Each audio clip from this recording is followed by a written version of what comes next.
Dr. Sage here with the fourth and final video in the series on metabolism, energy, and enzymes. In this video, we're going to learn about enzymes, what they are and how they work. So first, a catalyst is something that speeds up a chemical reaction. And there are different types of catalysts, but the main catalysts your cells use are called enzymes. An enzyme is a protein molecule that is a catalyst. Okay. So how do enzymes work, and why do we need enzymes to speed up our chemical reactions? Well, that relates to a term called activation energy. Activation energy is the energy needed to start a chemical reaction. So as an example, back to an example chemical reaction we discussed in our last video, that would be the propane gas grill. Okay, so remember that propane is a very large molecule and it's storing a lot of energy. And using the propane gas grill, you're going to turn that propane into carbon dioxide that's not storing much energy. So because of this, since it's going from more energy to less energy, it has to release energy. Okay, that's why it's an exergonic reaction. And that energy that's released is in the form of heat and light, the flame you use to cook your food on the gas grill. But if you've ever used a gas grill before, you know the way it works is you go and you turn on the propane gas tank. Okay, that then releases propane gas. Now that propane gas from the tank is going to combine with oxygen in the air. Those are the molecules that are going to actually react with each other. Propane is going to react with oxygen, and then that's going to turn into carbon dioxide and water. So when you turn on the gas tank, you're putting together the two molecules that are going to react with each other, propane and oxygen. However, if you've ever used a gas grill before, you know if you turn on the tank and don't do anything else, nothing happens, even though the two molecules that are going to react are now combined together. You first need to hit a little ignition switch that creates a spark, or use a lighter to get that grill started. Okay, that little spark or that lighter, that's the activation energy needed to start the chemical reaction. So, for example, we have reactants that have more energy than products, like propane has more energy stored in it than carbon dioxide, so it's going to be releasing energy. But if you just put the two together, like propane and oxygen, nothing happens. You first have to give it some energy to get it started. That energy you have to give it to get it started is called activation energy. That's the energy needed to start the chemical reaction, and that's represented by this peak here on this graph. That's the activation energy needed to start the chemical reaction. So, an analogy. Let's say we have a ball at the top of the hill. That ball would like to roll down the hill, because if it's at the top of the hill, it's storing more energy than if it's at the bottom of the hill. So if it has the ability to roll down the hill, that's an exergonic reaction. It's going to be releasing energy. But let's say that ball at the top of the hill is in a little rut, okay, or divot. Okay, in that case, it can't roll down the hill on its own. You first have to give it a little push to push it over this hump here. That first little push, that's activation energy. Now, after you give it that first push, you don't have to constantly push that ball down the hill. It will roll down the hill on its own because it's an exergonic reaction. It's releasing energy. The initial energy needed to start a chemical reaction is called energy of activation, or activation energy. Activation energy is often supplied in the form of heat that the reactant molecules absorb from their surroundings. Or in the example of that propane gas grill, the activation energy is that little spark, the ignition switch, or the lighter used to get your grill started. So that's activation energy. How does that relate to enzymes? It turns out that the way enzymes speed up chemical reactions is by lowering the activation energy needed for that chemical reaction to happen.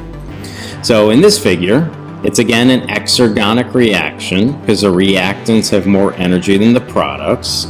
Okay, but if you notice in this figure, there's two lines, the purple line and the green line. Okay, the purple line would represent the reaction if you do not have an enzyme. You need to build up a lot of activation energy before you can get this reaction started. The green line represents the reaction with an enzyme. What an enzyme does is it lowers the amount of activation energy needed to start the chemical reaction. You don't have to build up as much energy to get this reaction started. Okay, since you don't have to build up as much energy to get it started, you can do the reaction much more quickly. Okay, you don't have to wait to build it up until you get all the way up to here to get it started. Okay, you only have to build up to here to get it started. So because of that, the reaction happens much faster. So what enzymes do is they reduce the amount of activation energy needed to start the reaction. So on this figure, from here to here, from where you start the reactants to the top of the lower peak, that will represent activation energy if you do have an enzyme. In contrast, from the reactants where you start to the top of this peak, that will represent activation energy if you do not have an enzyme. Now of note, something that enzymes do not do is they do not change delta G. Delta G is a difference in energy between the reactants and the products. If you notice, whether you're looking at the green line or the purple line, they both start at the same place, they both end at the same place. Okay, so enzymes do not change delta G. They only speed up the chemical reaction by lowering the activation energy needed to do that chemical reaction. Okay, well then how do enzymes actually work? Okay, so an enzyme is a protein, and that enzyme, this gray blob here, has a place on the enzyme called the active site. The active site is where the substrate will bind to the enzyme. So the substrate is the thing that the enzyme acts upon. Okay, so in the chemical reaction, the substrate would be like the reactants, and the substrate is going to get turned into the products, and the enzyme is going to speed up that reaction to turn the substrates into products. In this example, this green substrate is going to get turned, it's going to get broken in half into the two products, the blue one and the yellow one. How that happens is the substrate binds to the active site. Okay, when it's bound to the active site, it then allows the chemical reaction to happen to turn the substrates into the products, and then the products leave the enzyme. Now, of note, the enzyme before the reaction and the enzyme after the reaction is exactly the same. So what that means is you can use this enzyme over and over and over again. When the enzymes and the substrates are together, that's called the enzyme-substrate complex. The other thing to note is that enzymes are very specific. This enzyme only acts upon its substrate. It won't do anything to any other molecule. All other molecules would be called non-substrates. It's kind of like a lock and a key. This key exactly matches this lock, but no other key will match that lock. Okay, so this enzyme only acts upon its substrate, not on anything else. So how does an enzyme actually lower the activation energy? Like, what is it actually doing? What is the active site, which is the catalytic part of the enzyme?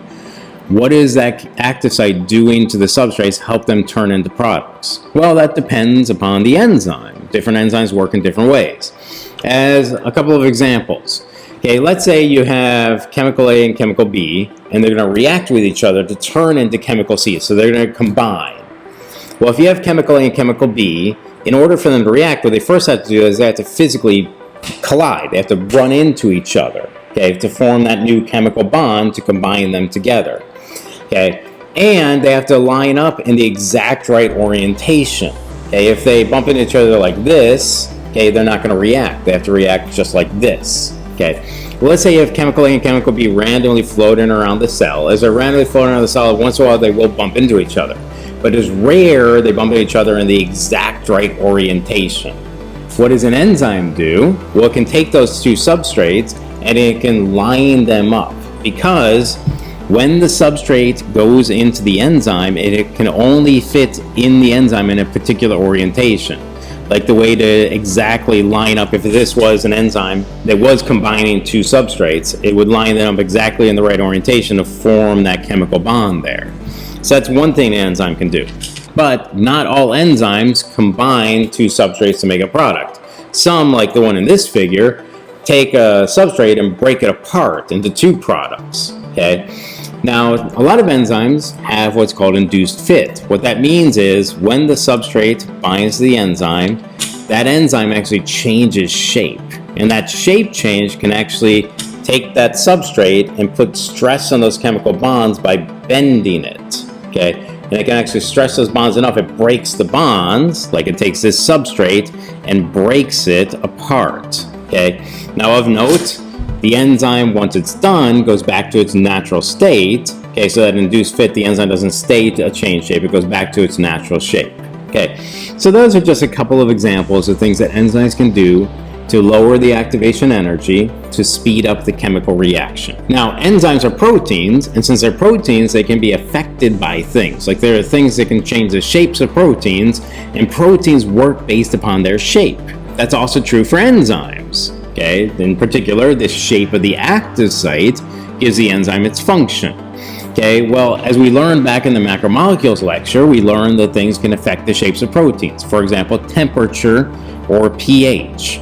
Recall that if you take a protein and you heat it up like you boil it, what happens is that protein becomes denatured. It loses quaternary, tertiary, and secondary structure. Okay, so it loses its shape. Without the correct shape, the enzyme, which is a protein, can't function. pH, if you change the pH the enzyme's at, it will also change the shape of the enzyme and therefore not be able to function. In addition to that, there are molecules that it can affect the enzyme's ability to function. So let me give you some examples of all of that. So every enzyme has an optimal temperature it works at and an optimal pH that it works at. For example, let's say that we have you, okay? You have lots of enzymes inside your cells, okay? Thousands of them. Okay, well, your enzymes need to be able to work optimally at human body temperature, which is 37 degrees Celsius. Okay, well, it turns out that your enzymes do work optimally. They work best at human body temperature. Okay, so the height of this curve represents how well the enzymes are working. So they work best at 37. Okay, if you increase the temperature, the enzymes will stop working. If you decrease the temperature, the enzymes won't work as well. But not all organisms live at human body temperature. For example, a lot of bacteria prefer a slightly colder temperature. So they work optimally better at a little bit colder temperature than the temperature our enzymes work at. Now, this explains why you get a fever. Okay, so if you get a low-grade fever, your body is doing that on purpose. The reason it's giving you a low-grade fever is because it thinks you have a bacterial infection. And what is it doing? You're raising your core body temperature a little bit to try to fight off that bacterial infection. Why? Because if you raise your temperature, let's say from 37 degrees Celsius to 39 degrees Celsius, your enzymes still work almost as well. You know, they work not quite as well, but they work almost 100%. Okay, but these bacteria that are infecting you, they can handle human body temperature. They don't like it as well as colder temperatures, but they can handle it. You raise your temperature, a low-grade fever, what happens is at that higher temperature, the enzymes for the bacteria stop working. They won't be able to function. And the bacteria need their enzymes in order for the bacteria to live. So what is your body doing? It's raising your core temperature a little bit to try to denature the enzymes of the bacteria that are infecting you, because if their enzymes are denatured, then the bacteria will die off. So it's a way of fighting off a bacterial infection. So while a low-grade fever might make you feel like shit, it can be good for you. It can help you to fight off a bacterial infection. Now, if you get too high a fever, then that can be very bad for you because it will cause your enzyme to stop working. Okay. So that's an example of how every enzyme has an optimal temperature that it works at. Every enzyme also has an optimal pH that it works at. So instead of two different organisms, let's look at one organism, humans. We have different pHs in different parts of our bodies. For example, our stomach is very acidic, around pH of 2. Your intestine is not acidic though, it's slightly basic, around pH of 8. Well, it turns out that you have enzymes that work inside your stomach, and those enzymes need to work at that pH that they are at, pH of 2, and they work optimally at that pH. If you raise the pH or lower the pH, then the enzymes stop working. There are other enzymes, different enzymes that work inside your intestine, and they need to work optimally at pH of 8. Raise the pH or lower the pH, they'll stop working. Take this enzyme that's supposed to work inside your intestine and put it in your stomach, it won't work. Take this enzyme that's supposed to work inside your stomach, put it inside your intestine, it won't work. Okay, why? Because if you change the pH, it will change the shape of the enzyme and it won't be able to perform its function. There are also things that help enzymes to do their jobs. These are called cofactors. Cofactors are things that are not proteins, but they help the enzyme protein to be able to function. Cofactors can be inorganic molecules like metal ions, or they can be organic molecules, and if they're organic molecules, they're called a coenzyme. Now, these are things you've actually heard of before, and some of you might be taking them on a daily basis. like if you take a multivitamin. Okay, that multivitamin, multimineral, a lot of those things are cofactors for your enzymes. For example, inside your multivitamin is iron. Well, iron is a cofactor for hemoglobin, which is an enzyme that's inside your red blood cells, allows you to transport oxygen throughout your body. Without iron, that enzyme won't work, and you wouldn't be able to transport oxygen throughout your body. Okay, so those are things that help proteins to be able to do their jobs. Now, there are also things that prevent an enzyme from functioning. Those are called inhibitors because they inhibit the enzyme. And there's different types of inhibitors. The first two we're going to talk about are called competitive inhibitors and non-competitive inhibitors. Okay, these are not things that your body is making. These are things you're exposed to, like poisons or toxins. Okay, so let me, rather than read these walls of text, let me explain what they are. Okay, so you have enzymes, and your enzymes have an active site. And what should happen is a substrate should bind to the active site, and then that allows the substrate to get turned into products. That's what should naturally happen. But let's say you are exposed to a poison that is a competitive inhibitor. Okay, that competitive inhibitor, what it does is that inhibitor binds to the active site. If this inhibitor is here, then the substrate can't bind to the active site because this thing's in the way, so it can't bind there, which means the enzyme can't perform its function. It cannot turn the substrate into products. So this competitive inhibitor is inhibiting the enzyme from turning the substrates into the products. The reason it's called a competitive inhibitor is because it's competing for the same spot that the substrate wants to bind. It's competing for the active site. Another type of inhibitor is called a non-competitive inhibitor. With a non-competitive inhibitor, the inhibitor does not bind to the active site. Instead, the inhibitor binds somewhere else. But when it binds somewhere else, it changes the shape of the active site. So now the substrate cannot bind to that active site. So again, the substrate can't get turned into products. Okay, that's called a non-competitive inhibitor because it's not competing for the active site. It's not trying to bind to the same spot. But when it binds somewhere else, it causes the active site to change shape. Active site works based on its shape. So now the substrates can't get turned into products. So those two inhibitors are things you might be exposed to, like toxins or poisons. But your cells also want to have the ability to regulate their own enzymes, to be able to turn their enzymes on and off. Okay, how does that happen? Well, one way is with allosteric enzymes. Okay, an allosteric enzyme is an enzyme that all on its own just changes shape.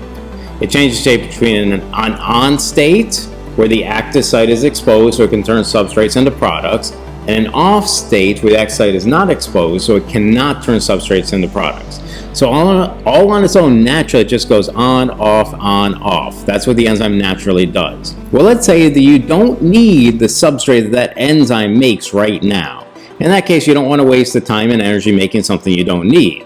So in that case, your cells can use an allosteric inhibitor, which will bind to the enzyme, and then that will hold that enzyme in the off state. Since it's held in the off state, the substrate cannot bind, so it cannot turn substrates into products as quickly. But let's say you have the opposite problem. Let's say you don't have enough of the products that enzyme makes.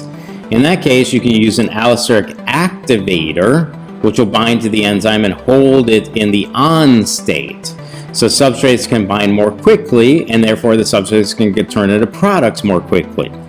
Okay, so an allosteric inhibitor inhibits the enzyme by holding it in the off state. The allosteric activator activates the enzyme by holding it in the on state, and that's one way that you can regulate your own enzymes using inhibitors and activators. All right, recall that the way that your cells do their actual chemical reactions is not in one step. They don't just take chemical A and directly turn it into chemical D. Instead, they take chemical A and then using an enzyme, say enzyme 1, they turn into chemical B. Then using a different enzyme, enzyme 2, they turn chemical B into chemical C. Then using another enzyme, enzyme 3, they take chemical C and turn it into chemical D, which is the thing you actually want to make. They do it through a series of steps. Recall that is called a metabolic pathway. Well, you want the ability to make that end product, the thing the metabolic pathway is making, because you need it. But let's say you already have enough of it, In that case, you don't want to spend all that time and energy going through that metabolic pathway to make something you don't need. So you want to have a way of making the end product when you need it, but then stopping making it when you don't need it. Okay, how you can do that is through a method called feedback inhibition. And unfortunately, this is one of those times where there's more than one name that means the same thing. Feedback inhibition is also called negative feedback, and it's also called end product inhibition. All three of those mean the same thing. All right, so let me explain to you what feedback inhibition is. So let's say you have a metabolic pathway. You have some starting chemical, that's your substrate. Okay, enzyme 1 is going to turn that into chemical A. Then enzyme 2 is going to turn that into chemical B. Then enzyme 3 is finally going to turn that into the end product, the thing you're trying to make. So you want to take this and turn it into this. You do that through a series of steps, 3 different enzymes, 3 different chemical reactions to make the thing you're actually trying to make. Now, if you need this, you want the ability to make it because you need it. But if you don't need this end product right now, you want to not spend all of this time and energy, all of these chemical reactions making something you don't actually need. How you do that is by a method called feedback inhibition. It turns out that the thing that is being made, the end product, feeds back and is an allosteric inhibitor for this first enzyme. It turns this enzyme off, okay, by changing the shape of the active site and not allowing the substrate to bind. Now, as the thing that is being made turns off the thing that's making it. Okay, so an analogy for that, for feedback inhibition. Okay, you most likely have feedback inhibition inside your house, especially if you're living in Florida in the middle of a hot summer. Okay, because most likely what you have inside your house is a central air conditioner. Your central air conditioner is making some end product. Okay, it's making cold air. And you want it to make cold air because you live in sunny summer Florida where it gets really hot. Okay, but you don't want your AC, your central air conditioner, to make too much cold air. You don't want your AC to run all day long. Why? Because it costs too much money and because it will get too cold. You don't want your house to get down to like 50 degrees Fahrenheit. That's too cold. Okay, well, what happens is your central air conditioner, your AC, is making this end product cold air. But when it starts to make too much of it, when your house starts to get too cold, the end product feeds back and shuts off the thermostat. So it turns off the air conditioner, so it stops making the end product cold air. So the thing that's being made turns off the thing that's making it. The cold air turns off the thermostat for the air conditioner, so it stops making cold air. But you are making this end product for a reason, because you need it because it gets too hot. Okay, so as your air conditioner turns off, okay, because you have too much cold air, then what happens? Well, the sun is still shining, so it causes your house start to heat back up, or in other words, you start to use up this end product. You don't have it anymore, you're using it up. In that case, this enzyme doesn't have this inhibitor, your thermostat doesn't have the cold air, so the thermostat turns back on to start making the end product again cold air. Okay, your central air conditioner is feedback inhibition. Your cells are doing the exact same thing. Your cells are making some end product because they need it, but when they start to build up too much of it, it feeds back and is an allosteric inhibitor for the first enzyme to turn off that enzyme. But you are making this because you needed it, so as you need it, you start to use it up. As you use it up, it's no longer there to turn the enzyme off, so the enzyme turns back on to start making it again. Okay, so that is feedback inhibition, or negative feedback, or end product inhibition, and that's a way that your cells regulate your metabolic pathways. Now, another way that your cells regulate your metabolic pathways is, remember, these metabolic pathways have several enzymes that are working together, like enzyme 1, enzyme 2, enzyme 3, enzyme 4. Well, optimally, you don't want those 4 different enzymes that need to work together in 4 different places inside your cell. What do you want? You want them all in the same spot. Why? So they can more easily work together. Well, your cell does that. For example, as we're going to learn in a lecture very soon, aerobic cellular respiration. That's how you take the energy from glucose, break glucose down to carbon dioxide, release that energy, capture that energy to charge up ATP. That uses lots of enzymes. Where do you find those enzymes? Inside the mitochondria. Okay, your cell places them together so they can more easily work together.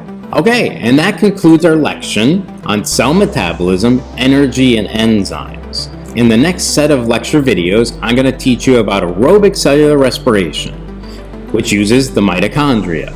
Until then, this has been Dr. Sage.